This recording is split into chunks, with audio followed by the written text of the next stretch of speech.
વિદ્યાર્થી મિત્રો, good morning, જય શ્રી કૃષ્ણ. કેમ છો બધા? મજામાં ને?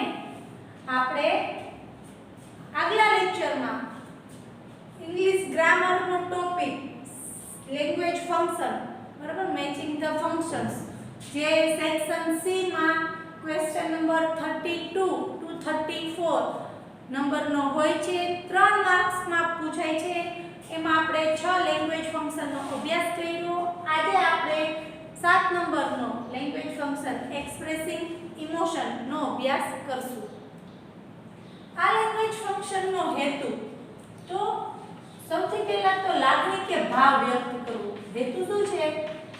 લાગણી કે ભાવ વ્યક્ત કરવા.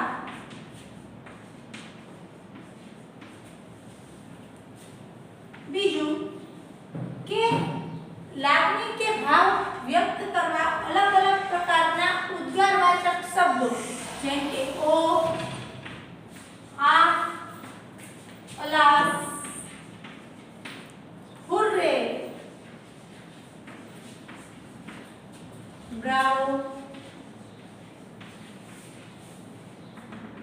વગેરે જેવા શબ્દોનો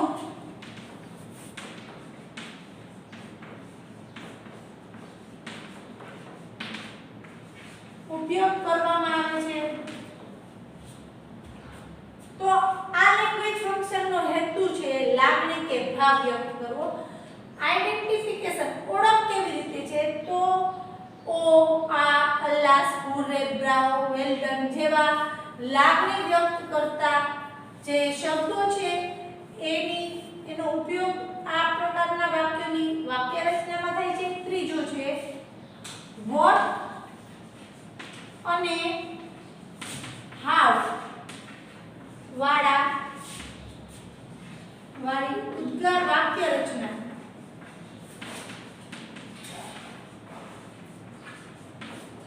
વોટ કે હાઉ વાળી ઉદ્ગાર વાક્ય રચનાનો પણ ઉપયોગ આપણે લેંગ્વેજ ફંક્શન એક્સપ્રેસિંગ ઇમોશનમાં કરવામાં આવે છે. તો આપણે જોઈ શકીએ છીએ કે જુદા જુદા ઉદ્ગારવાચક શબ્દ ઓ, આ, અલાસ, હુર્રે, બ્રાવો અને વોટ અને હાઉ વાળી ઉદ્ગાર વાક્ય રચના આ તમારે ખાસ યાદ રાખવાનું છે આ લેંગ્વેજ ફંક્શન એક્સપ્રેસિંગ ઇમોશન માટે. For example, what a pleasant surprise it is. What a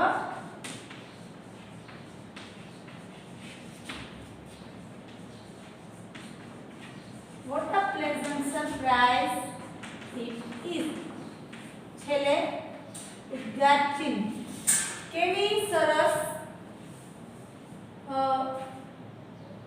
ખુશ સરપ્રાઈઝ તમે આપી, સારી સરપ્રાઈઝ આપી છે. બીજું ઉદાહરણ, ઓ my friend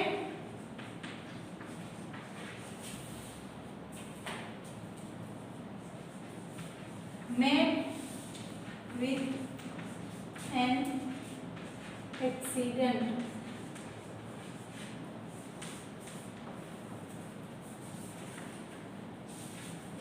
Oh, my friend met with an accident. તો આવા ઓ, આ થી જે ઉદ્ગાર શબ્દો છે જે વાક્યની શરૂઆતમાં આવે છે તે અને વોટ અને હાઉ થી શરૂ થતી ઉદ્ગાર વાક્ય રચના. Bravo, we have won the match. બરાબર, what a great idea. તો આપણે આ બધા શબ્દો દ્વારા આપણે લેંગ્વેજ ફંક્શન એક્સપ્રેસિંગ ઇમોશન નો ઉપયોગ ઓળખ કરીએ છીએ. ત્યારબાદ હવે 8મું લેંગ્વેજ ફંક્શન જોઈશું. 8મું લેંગ્વેજ ફંક્શન છે કમ્પેરિંગ થિંગ્સ, એટલે કે સરખામણી કરવા. આ લેંગ્વેજ ફંક્શનનો હેતુ બે પ્રાણી, પક્ષી,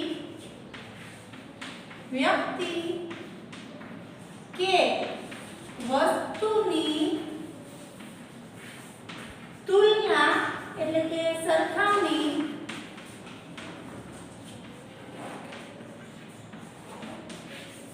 કરવા માટે વપરાય છે. આ લેંગ્વેજ ફંક્શનનો હેતુ તુલના કે સરખામણી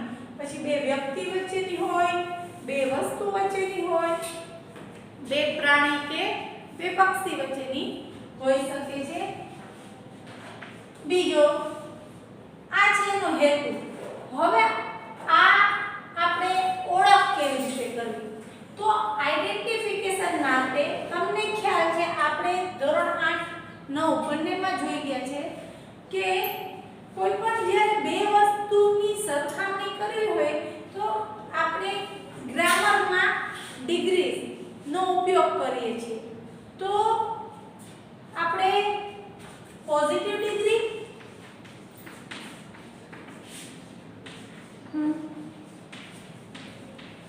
અને કમ્પેરેટિવ ડિગ્રી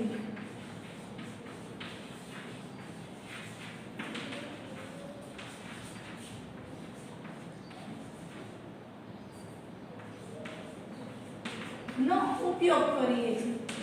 સુપરલેટિવ ડિગ્રી થાય પરંતુ જ્યારે આપણે એકની સરખામણી સૌથી શ્રેષ્ઠ રૂપે કરવી હોય તો આપણે સુપરલેટિવ ડિગ્રીનો ઉપયોગ કરીએ છીએ. આપણે બે વ્યક્તિ કે વસ્તુની સરખામણી કરવી છે તો આપણને ખ્યાલ છે ડિગ્રીના ચેપ્ટરમાં આપણે ભણી ગયા છે કે પોઝિટિવ ડિગ્રીમાં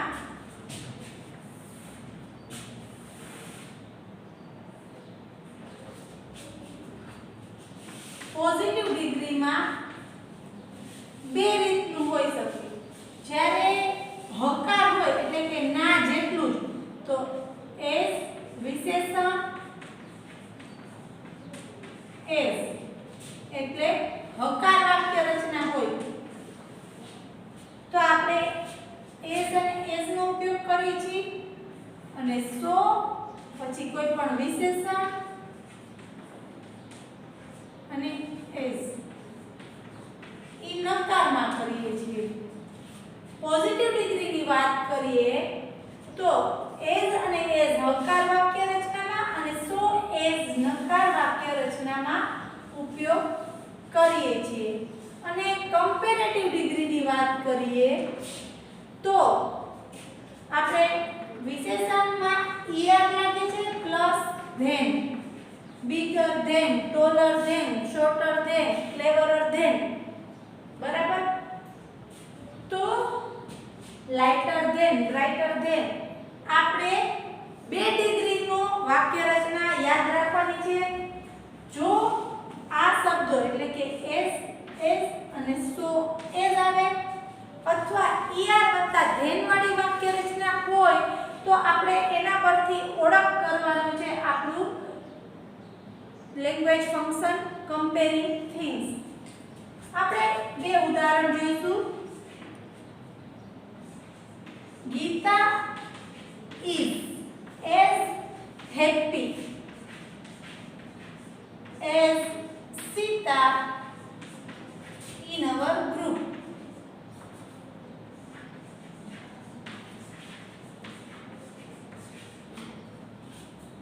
અમારા ગ્રુપમાં ગીતા સીતા જેટલી જ ખુશ છે. તો આપણે હકાર વાક્ય રચના છે અહીં એસ એસ વાક્ય રચનાનો ઉપયોગ કર્યો. બીજું છે Ram is not so clever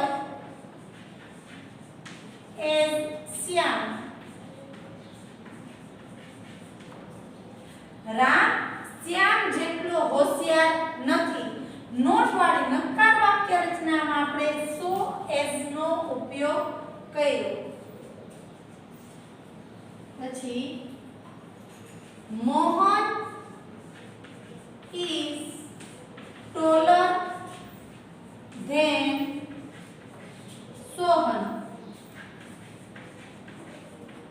Mohan is taller than તો er વત્તા than એટલે આપણે પહેલી બે પોઝિટિવ ડિગ્રીની વાક્ય રચના છે અને આ બીજી કમ્પેરેટિવ ડિગ્રીની વાક્ય રચના છે. તો ફરી એકવાર આ લેંગ્વેજ ફંક્શન રિવાઇઝ કરાવી દઉં. કમ્પેરિંગ થિંગ્સ, કમ્પેર એટલે સરખામણી. કોની સરખામણી? બે વ્યક્તિ, વસ્તુ, પશુ કે પક્ષીની સરખામણી. સરખામણી કરવા માટે આપણે ડિગ્રીનો ઉપયોગ કરીએ છીએ જેમાં બે ડિગ્રી એટલે કે પોઝિટિવ ડિગ્રી અને કમ્પેરેટિવ ડિગ્રી. તો તો આ બે ડિગ્રીની વાક્ય રચનાનો ઉપયોગ આ બે ડિગ્રીની વાક્ય રચના કેવી હોય તો કે પોઝિટિવ ડિગ્રીમાં હકાર વાક્યમાં એઝ અને એઝ આવશે અને નકારમાં સો અને એઝ આવશે જે આપણે આ બે ઉદાહરણમાં જોયું કમ્પેરેટિવ ડિગ્રીમાં વિશેષણમાં er લાગશે પ્લસ ધેન તો તમને વિદ્યાર્થી મિત્રો એઝ એઝ સો એઝ અથવા er ધેન વાળું વાક્ય રચના દેખાય તો તમારે લેંગ્વેજ ફંક્શન ની ઓળખ કઈ કરવાની આવશે કમ્પેરિંગ થિંગ્સ ચાલો 8મું લેંગ્વેજ ફંક્શન જોયું ત્યારબાદ હવે આગળનું લેંગ્વેજ ફંક્શન જોઈશું 9મું language function reporting events reporting એટલે જાણ કરવી જેનું ગુજરાતી થશે બનાવ ઘટના કે ક્રિયાઓ વર્ણવવા વિદ્યાર્થી મિત્રો આ લેંગ્વેજ ફંક્શનનો હેતુ છે ઘટના બનાવ કે ક્રિયાની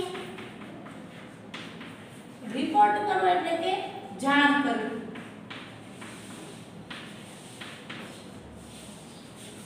નવમા ધોરણમાં આપણે રિપોર્ટેડ સ્પીચ નો અભ્યાસ કર્યો રિપોર્ટેડ સ્પીચ એટલે કે ડાયરેક્ટ ઇનડાયરેક્ટ સ્પીચ આપણને એક વાક્ય આપ્યું હોય ડાયરેક્ટ એટલે કે ઇન્વર્ટેડ કોમામાં જેનું આપણે ઇનડાયરેક્ટ સ્પીચમાં રૂપાંતર કરીએ તો અહીં ક્યાં આપણે ઇનડાયરેક્ટ સ્પીચના વાક્ય રચનાનો અભ્યાસ કર્યો તો એ વિધાન પ્રકારની હોઈ શકે પ્રશ્નાર્થ ઉદ્ગાર અલગ અલગ પ્રકારની વાક્ય રચના હોઈ શકે પરંતુ આપણે જ્યારે ઇનડાયરેક્ટ સ્પીચમાં રૂપાંતર કરીએ ત્યારે આપણે શું કરીએ છીએ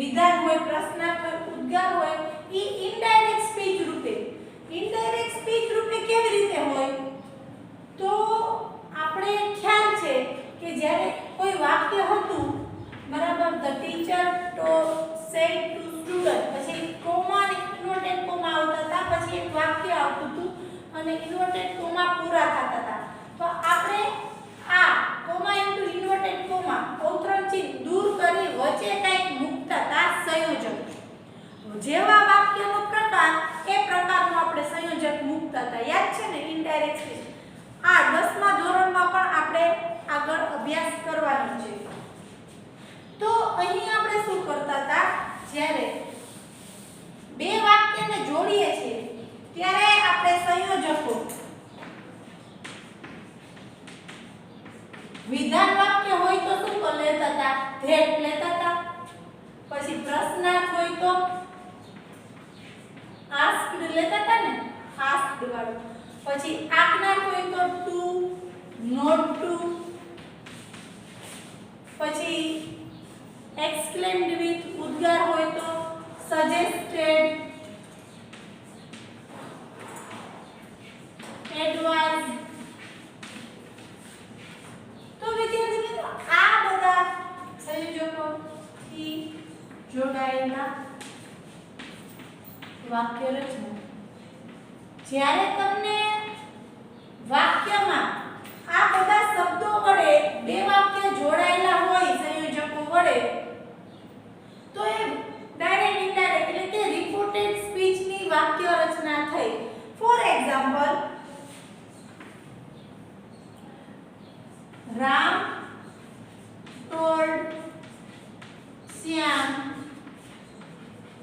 that he would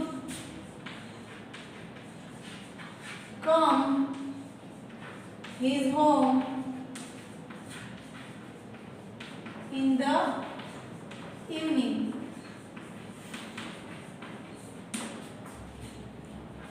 તો અહીં told હતું અને સંયોજક that વડે એટલે કે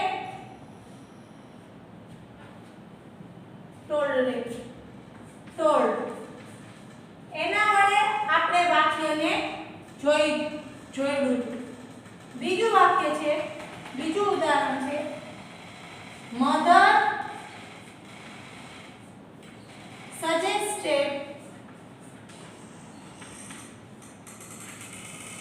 her children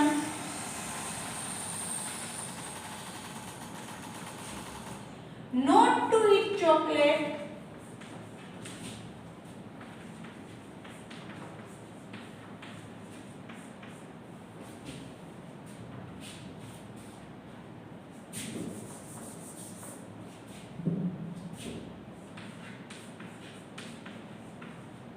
at night.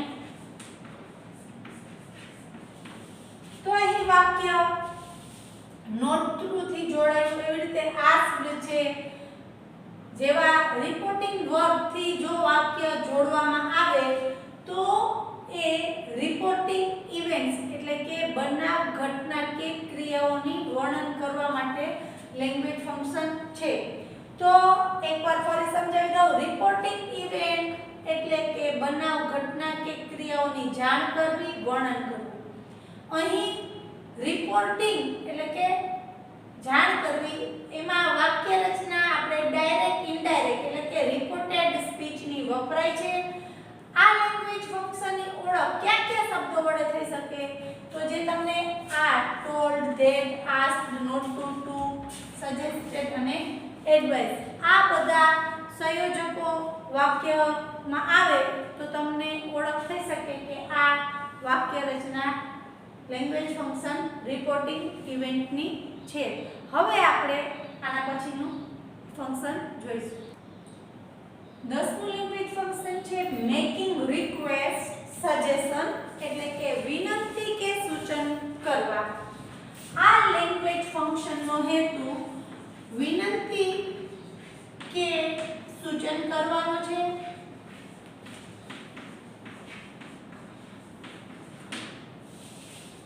બીજું કે આ લેંગ્વેજ ફંક્શનની ઓળખ દર્શાવતા શબ્દો આપણે how to identify this function કેવી રીતે ઓળખ કરશું? તો એના માટેના શબ્દો છે કાઇન્ડલી, પ્લીઝ,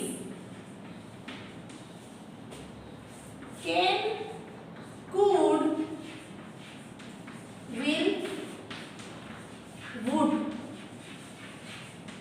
બરાબર. આ બધા શબ્દો please, kindly, can, could, will, would આ બધા શબ્દો આપણે મેકિંગ રિક્વેસ્ટ કે સજેશન લેંગ્વેજ ફંક્શન ના ઓળખ દર્શાવતા શબ્દો છે. હવે આપણે જ્યારે આગલા લેક્ચરમાં કેન, કુડ વાળા વાક્ય આવ્યા હતા જે એક્સપ્રેસિવ એબિલિટીમાં હતા તો તમને એમ થશે કે આમાં પણ કેન આવે છે અને એબિલિટીમાં પણ કેન આવે છે. તો જોજો કે અહીં એટલે કે મેકિંગ રિક્વેસ્ટમાં કેન, કુડ અને will, wood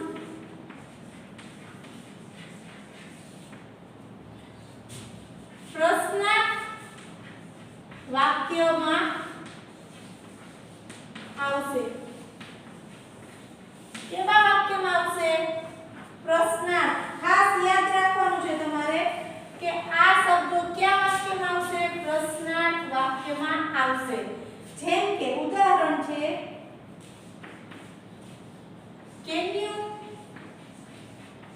help me solving this sum?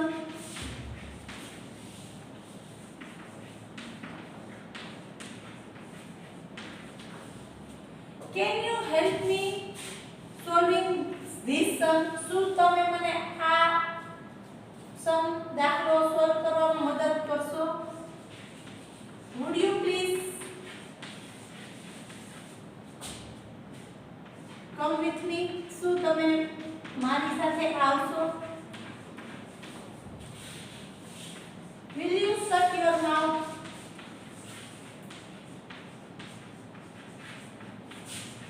તમે તમારું મોઢું બંધ રાખશો? અને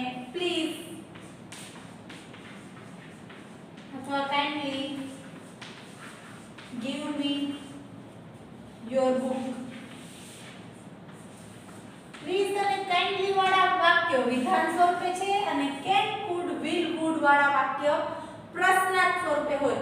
તો જો અહીં કેન તો આપેલું છે, એબિલિટી માં કેન તો આવે, પણ અહીં કેન પ્રશ્નાર્થ સ્વરૂપે હોય જ્યારે એબિલિટી માં કેન વિધાન સ્વરૂપે હોય. સમજાઈ ગયું ને? ફરી એકવાર, મેકિંગ રિક્વેસ્ટ સજેશન એટલે કે વિનંતી કે સૂચન કરવા, એનો હેતુ વિનંતી સૂચન કરવાનો છે. આઇડેન્ટિફિકેશન વર્ડ ક્યાં ક્યાં છે? Kindly, please, can, could, will, would. આ બધામાંથી પ્લીઝ અને કાઇન્ડલી વિધાન સ્વરૂપમાં આવે છે, જ્યારે કેન, કુડ, વિલ અને વુડ પ્રશ્નાર્થ વાક્યમાં આવશે. આ બધા એક ઉદાહરણ છે. Can you help me solving this sum? Would you come with me? Will you shut your mouth and please give me your book? તો વિદ્યાર્થી મિત્રો, આપણે 10 લેંગ્વેજ ફંક્શનનો અત્યાર સુધી અભ્યાસ કર્યો છે. રોજ જેટલા પણ લેંગ્વેજ ફંક્શન કરીએ તો તમે એના ઓળખ દર્શાવતા શબ્દો, વાક્ય રચના એ બધું યાદ રાખશો તો તમને એના જ્યારે પ્રશ્ન આવશે ત્યારે સોલ્વ કરવામાં મદદ રહેશે. આવતીકાલના લેક્ચરમાં આપણે આગળ લેંગ્વેજ ફંક્શન જોઈશું. આભાર.